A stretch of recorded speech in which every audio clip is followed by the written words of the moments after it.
Hey guys, welcome back. Just doing another update video here. Like I said, I'm going to try to keep them coming as frequently as I can. As you can see in the opening shot here, got quite a bit of bench work built already in the past couple of weeks here, which is nice. Obviously trying to, deal with work and working around my kids' schedules, things like that. Just getting a little bit in when I can. I found it's best to just for myself, do a little bit and then take a break, walk away from it for a bit, and then, come back and tackle certain things with a fresh eye. As you can see there, everything in that back corner, like last time, is pretty much done in terms of the bench work. The backdrop, I'm kind of recycling it from the old layout. I'll take you guys down there in a little bit and getting some of that put back up as I go.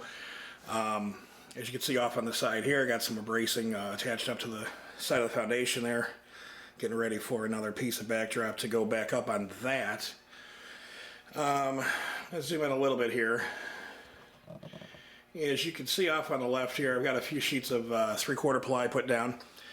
That area right there is pretty much going to be where a bit of a yard and an engine servicing facility is going to go. So that's pretty much, other than filling in this section right out here at the edge with plywood, that's pretty much going to be the only area of the layout that's going to be completely covered with plywood.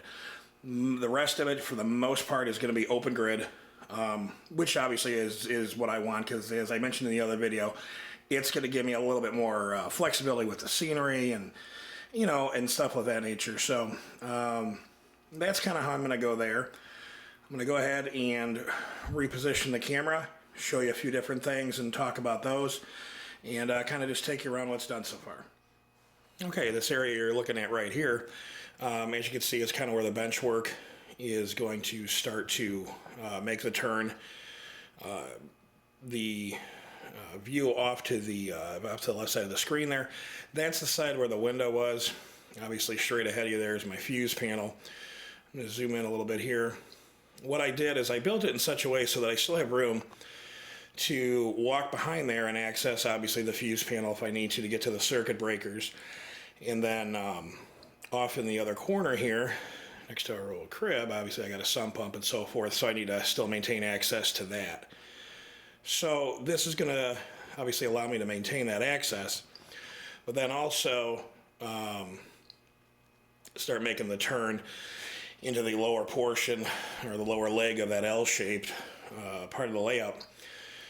What's going to attach immediately to this area right in here is going to be I'm either going to build just a simple lift up section, because I'm not going to be going back there to that fuse box all that often, God willing, or I'm going to build a section of bench work that I'll actually be able to roll out and have it on some casters and hinged on the side, basically over here where the camera is at right now.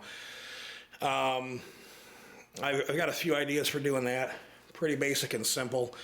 Thankfully, the floor in this area, because I have checked it with an 8-foot level, this part of the basement floor down here is pretty level. Down at that far end where the backdrop is back installed, it isn't. It's a little wavy down there, so there's definitely some variations in the elevation. But like I said, right there, that's going to be where I'm going to attach either a lift-up section or, like I said, a swing-out area that I can actually just, unlatch and then just swing open and allow full access to back there to the fuse panel and the sump pump and whatnot, because obviously you gotta think about accessing those things for future needs and whatnot. So that's pretty much it for that. I'm going to go ahead and move down to a different area and show you a few other things. Okay, I've repositioned the camera. What you're kind of looking at here, besides my mess underneath the bench work right now, I want to take a minute and just talk about the legs and stuff that I've got designed here. Okay, these legs, as you can see, obviously supporting the layout and everything like that. I'll go ahead and just kind of pan down a little bit. Right now I've just got them kind of cross-braced at the bottom, and then coming back up, to the bench work. So basically a U shape. But what I'm going to be incorporating once I get the bench work completed is I'm going to come back, and underneath the bench work between these legs, pretty much from, like, say, here to here and so forth, I'm going to be incorporating some bracing going across. I'm going to build some shelving underneath the bench work. That's actually going to give me two different things. First and foremost, obviously, it's going to give me storage for storing my train cars, the locomotives. I'm going to have some of the shelving rather, built so I can use it as a storage area for, certain things I want to obviously keep down here, stuff for scenery work and tools and stuff like that. The second thing it's going to give me is it's going to interlock all these legs, as you can see going down the benchwork here. It's going to interlock all of those together. So that's going to create an incredibly stable base down here. I had it on my old layout that way, and like I said, I'm a big guy. I was able to crawl around on top of it. My previous layout, like I said, was done in 1x4s. Worked just fine. I had no problems. I had no swaying, creaking, groaning, that kind of stuff. It was really nice and solid. So like I said, pretty much running down the whole length of the layout onto the other side and even coming back up the other side. It's all going to be storage under there. I want to go ahead and build it in such a way so that I'll still have plenty of access coming up from the shelf to the bottom of the layout for accessing wiring and things of that sort, and for accessing the tortoise switch machines that are going to be under there controlling the switches and things. But again, I'll have storage, plus it's going to solidify and tie all those legs together, and it's going to create a very, very stable layout. And again, I was fortunate enough, I was able to get a lot of these 2x4s for a very reasonable price. And then once all the shelving's in place, I'm pretty much just going to cover everything. Obviously, I'm going to have a nice fascia at the top, and then hanging down below, I'm going to have a bunch of black, I don't know, some type of material, some felt or something like that, whatever I get my hands on. Kind of act as like a drapery, if you will, just hanging around the layout that will be easily removed or slid to the side on rods or something, so it'll just cover it up when I don't want to see it, but yet still allow easy access to the equipment I have stored there, as well as being able to access the wiring and things like that for future needs, maintenance, that type of stuff. That said, I'm going to go ahead and we'll move the camera once more. I'm going to start showing you a couple other little things. Alright, I positioned the camera up on top of the bench work at this point. I wanted to just take a brief minute and cover kind of what I've got going on with this backdrop here. I'm going to go ahead and pan the camera a bit. As you can see, there's some gaps in it, screws, okay? This is not going to be the final backdrop. This is more of a temporary thing for the time being. Again, I got the holes and whatnot. This again is just going to be temporary. What's going to eventually be coming in place of, I should say, or attaching to this, are going to be the backdrops I'm going to order from Backdrop Warehouse. So again, this is just a temporary thing, but I had it from my old layout, so I wanted to reuse it. I'm going to go back, I'm going to sink the screws a little slightly deeper, sand things smooth, so that obviously I don't have any lumps and bumps when I go to adhere the new backdrop to the masonite here. And that I think will create a really nice realistic scene. I'm not doing anything too fancy here with this. What I found, I had some 2x2s and I'm just using some 2x4s that I'm cutting off. I'm actually attaching those to the foundation. I found that using some basically construction adhesive. I think I'm using something from Loctite, and it's just a general construction adhesive, and it holds the material to the wall perfectly fine.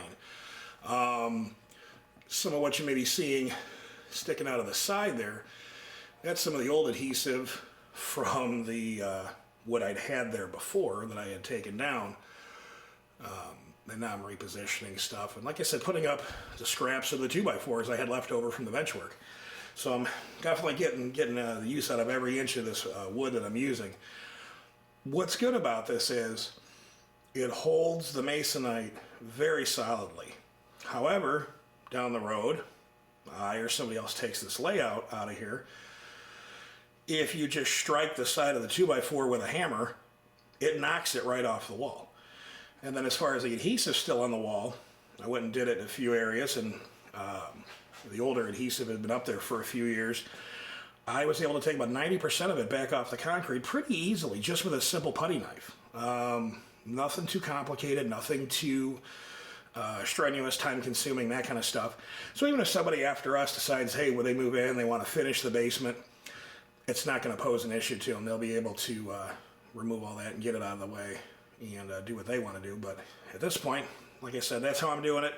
And again, it's letting me maximize the cut wood, the waste, so I'm not really throwing anything out. I'm saving pretty much everything I'm using when I cut here. I got my pile of wood there and some more down here, and it's all going to get saved because with the open grid bench work, like I said, I'm going to need definitely a lot of risers and stuff to support the track and whatnot. I'm going to walk down to the far corner here and then just kind of pan back around, give you the view looking the opposite way back towards the window down there so you can kind of see where we're at here. Things have gone pretty well, going pretty far. Again, slapped some plywood up today, a few sheets of backdrop up today. Just going to continue backward down here again. Again, this point on your left here, this is where there's going to be a lift-up section. Kind of using my clamps as a garbage bag holder now, but there's going to be a lift-up section here. The layout's going to continue across where this workbench is again, and then back down into this corner over here. Obviously, we've still got our wooden plywood there. I got to get moved so I can get started on this side of the layout. But again, here's my corner piece. Then again, is going to send this off into this direction with the rest of the layout. And again, I'm probably going to be building that lift up or a rollout section right here. I'm not sure again which way I'm going to go on it yet. I could build pretty much either one, in a couple hours. It's not a big issue. So we'll see. That'll probably pop up in the next video, and depending on what I decide to do there. So again, this is where we're at so far. Things are progressing nicely. Boxes have been arriving at the house. Got some things in store for future videos. Sorry about that little wobble there, but anyway, there you go. That's it. And another update video will be coming soon when I've got some more progress to share with you guys. So thanks for watching.